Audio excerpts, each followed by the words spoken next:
Okay, so we look here in terms of setup. Certainly a lot better now in terms of your setup, in terms of your weight distribution. Certainly more over your toes there with your lower half of your body. Your body was certainly getting a little bit kind of off to the left initially. Okay, obviously we moved the mat, which helped, I think, and it got your body kind of squared up towards the target. Okay, because that's going to make a big issue. If you're aiming way left, you're not going to want to bring the golf club kind of back this way, because now the club wants to hit the ball over here somewhere. Well, if the club's coming more in this way, it's going to throw you back more over the top, or you're going to force the golf club back this way, which means your hands have to kind of work out away from the body. You'll see in this case as your club goes back, it's the pitching wedge, even short club. Okay, so as your club's going back here now, you can see your hands kind of tracking. Yeah, exactly. Sort of. And the club gets in a sort of fairly straight position in terms of where the flag is.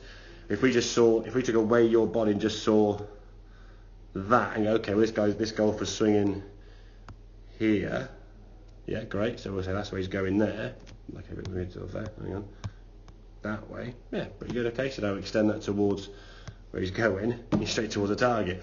But your body aiming over here somewhere is now a very different message to what you're trying to do with the golf swing. Okay, and that kind of issue in terms of setup affects more the contact, because now you're swinging across your body. That tucked up kind of sensation is going to cause the problem. So what we want to try and do on the radio is sort of got to try and swing the bad one here now. This is the bad one. Okay, so the arms kind of going way out that way, hands working away.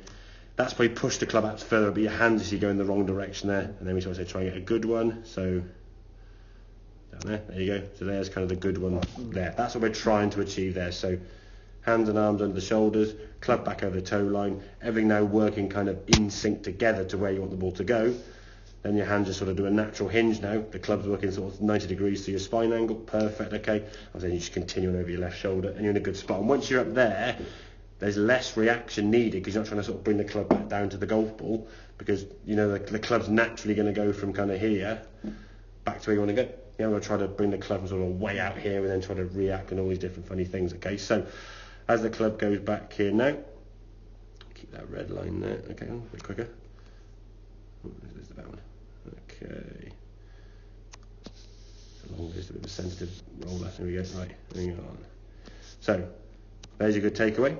So the hands under the shoulders there nicely. Club back over the toe line. There's a little bit of a lift going on here, okay, which is not too bad. A bit more kind of spine lifting. At least your club now is more over your left shoulder there, okay. As you start coming back down now, club's coming back down to that red line nicely. Hands are going to track down through there.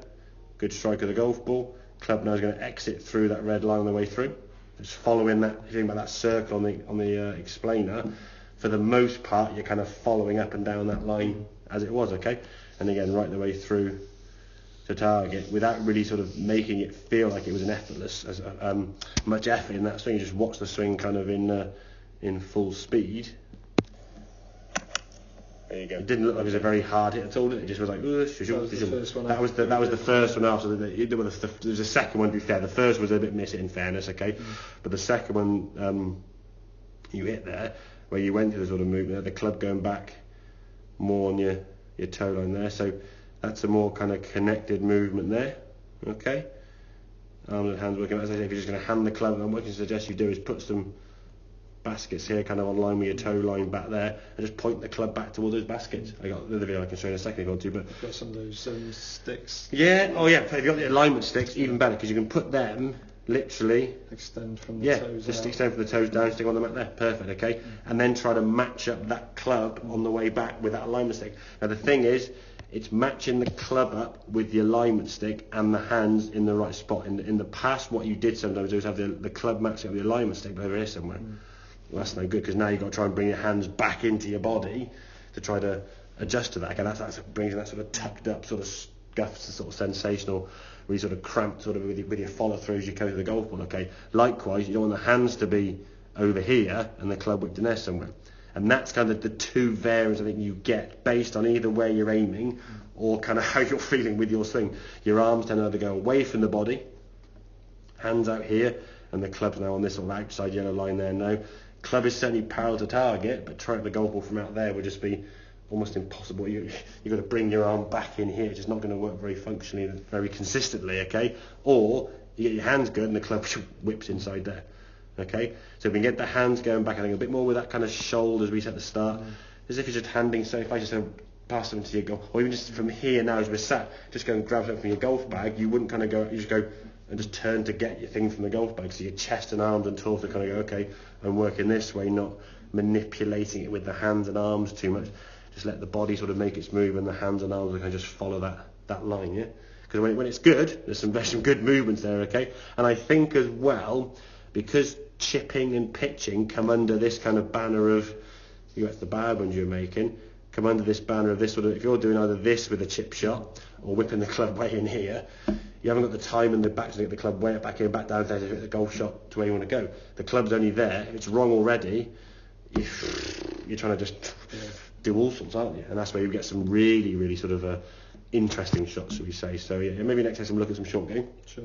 I think in terms of the thing, if you can get down the range, I wouldn't, especially in this heat and stuff, if you're hitting some golf balls, don't rush them through. Put a stick down there. Start off with 10 or 15 wedges. Even with a stick there again, just trying to work on that. Maybe do a practice swing, 2 or 3 of those sort of pre-movements, okay? And then hit it 30 yards, 60 yards, 90 yards. Just build up the rhythm. Don't try to go flat out with a 7 or even a short swing with a 7 iron, because when you've got a 7 iron in your hand, your brain's thinking full swing. And what might feel a short swing will probably be fairly close to a big swing. So build some small wing swings into your warm-up, okay? I'd rather you hit 25, 30 balls correctly in half an hour and then 10 or 15 minutes with the warm-up, rather than trying to hit 100 balls in 30 minutes and just bash them as hard as you can. And eventually, with the technique of the hands going out here and the club out there, or the hands going in and the club in here, whatever it may be, you figure out where the club needs to come back to and the golf ball dead straight, because you're figuring out something rather than actually work on a move that's going to be more consistent down the line. So, sure. Okay, mate? Yeah. Makes sense? Nice one. Good man. Ooh.